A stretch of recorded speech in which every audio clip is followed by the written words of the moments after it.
Assalamualaikum warahmatullahi wabarakatuh. Perkenalkan, nama saya Korel Ahmad dari kelas TA2A. Di sini saya akan memaparkan atau menjelaskan tentang Fault Tree Analysis atau FTA untuk memenuhi tugas atau UTS perawatan dan perbaikan.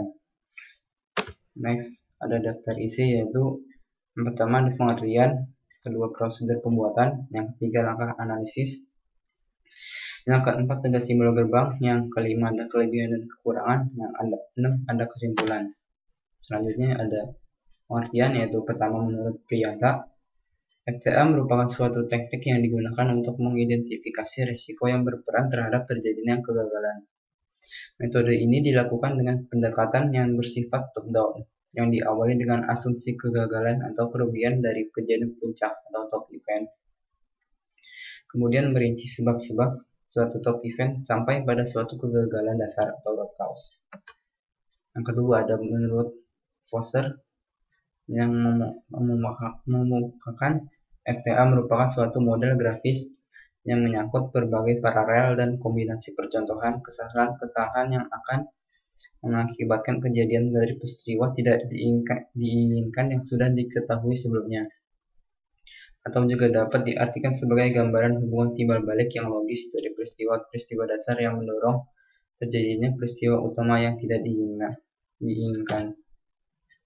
Selanjutnya ada prosedur pembuatan, yaitu yang pertama ada mendefinisikan kepentingan sistem, yang kedua mendefinisikan top event system. Top event itu biasanya akar masalah atau yang ada di bagian paling atas. Yang ketiga ada mendefinisikan struktur tree top, yang keempat ada menyelidiki masing-masing cabang dalam level yang berurutan. Yang kelima ada memecahkan fault tree untuk kombinasi peristiwa yang menyebabkan top event. Yang keenam ada mengidentifikasi potensi failure dependent yang penting dan membuat model yang tepat. Failure dependent di sini yaitu kegagalan yang bergantungan atau bercabang banyak.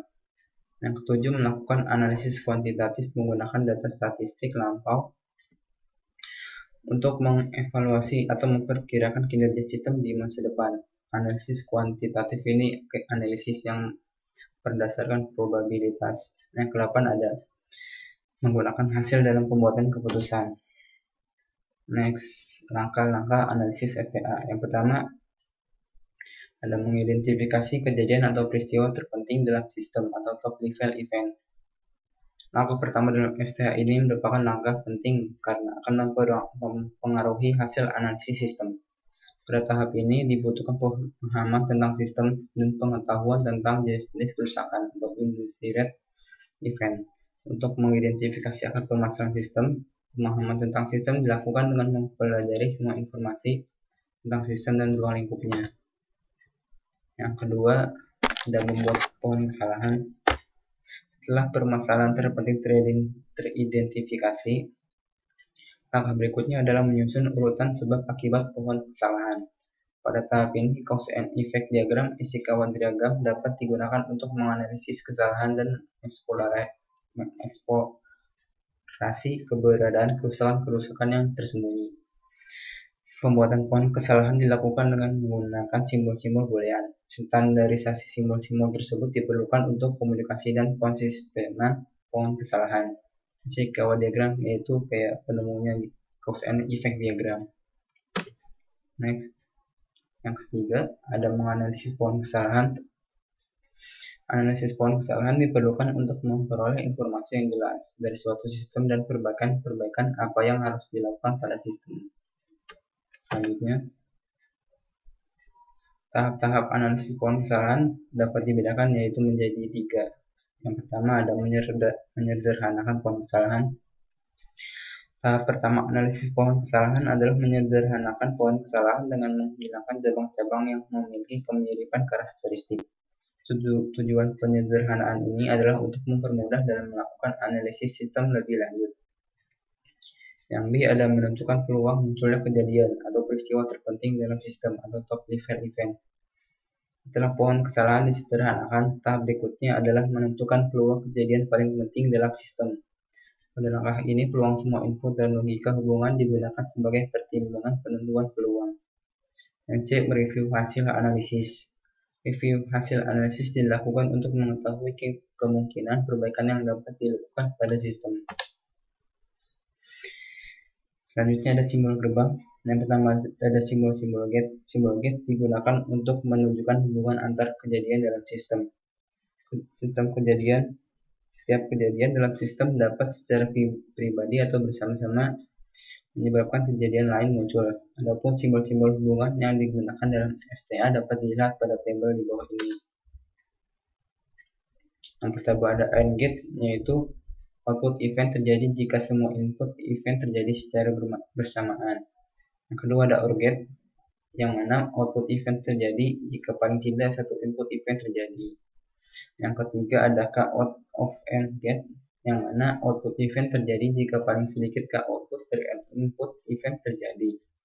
Yang keempat ada exclusive OR gate, yang mana output event terjadi jika satu input event tetapi tidak keduanya terjadi. Nah, kelima ada inhibit gate atau input menghasilkan output jika conditional event ada. Nah, keenam ada priority AND gate, yang mana output event terjadi jika semua input event terjadi baik dari kanan maupun kiri.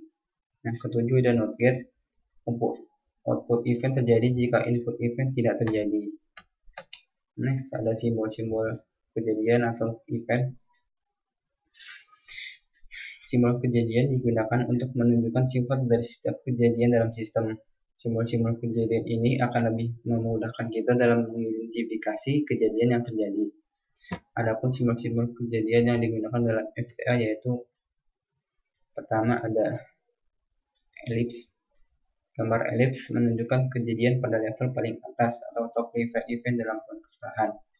Yang kedua ada persegi panjang. Gambar persegi panjang menunjukkan kejadian pada level menengah atau intermediate fault event dalam pohon kesalahan. Yang ketiga ada lingkaran. Gambar lingkaran menunjukkan kejadian pada level paling bawah atau lowest level failure event atau disebut kejadian paling dasar basic event. Yang keempat ada belah ketupat. Gambar belah ketupat menunjukkan kejadian yang tidak terduga atau undeveloped event. Kejadian-kejadian tak terduga dapat dilihat pada pohon kesalahan dan dianggap sebagai kejadian paling awal yang menyebabkan kerusakan. Selanjutnya ada kelebihan dan kekurangan. Kita masuk ke kelebihan, yaitu yang pertama disiapkan dalam tahap awal desain dan detail dikembangkan lebih lanjut secara bersamaan dengan pengembangan desain. Yang B, dapat mengidentifikasi dan merangkum jalur kesalahan logis secara sistematis dari efek yang sistem yang spesifik ke penyebab utama. C, mudah dikonversi ke pengukuran probabilitas. Selanjutnya ada kekurangannya, yaitu dapat menyebabkan pohon kesalahan menjadi sangat besar jika dianalisis lebih perdalam. Yang B, tergantung pada kemampuan menganalisis. Yang C, sudah diterapkan pada sistem dengan kesuksesan parsial. D, biaya yang dibutuhkan untuk penerapan bisa mahal. Next. Ya, ini adalah berikut contoh identifikasi dengan metode FTA. Yang pertama ini harusnya gambar elips karena dia di top level event. Yang kotak ini itu namanya intermediate atau event yang di tengah. Yang lingkaran atau bawah ini basic event atau dasar dari masalah tersebut. Di sini menggunakan gerbang OR yang tadi jika ada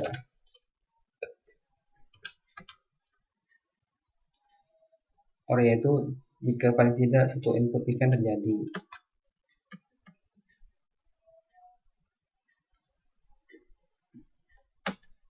Next. Oke, kesimpulan dari FTA yaitu FTA merupakan suatu metode berbentuk grafis yang mengidentifikasi resiko-resiko sampai ke tingkat paling dasar yang berpengaruh pada kegagalan utama. Yang kedua, pada metode FTA ini penyampaian informasi dapat menjadi lebih efektif karena menggunakan pohon kesalahan tersebut dan simbol-simbol boolean atau get. Oke, sekian dari saya. Apabila ada salah-salah kata, mohon dimaafkan. Wassalamualaikum warahmatullahi wabarakatuh.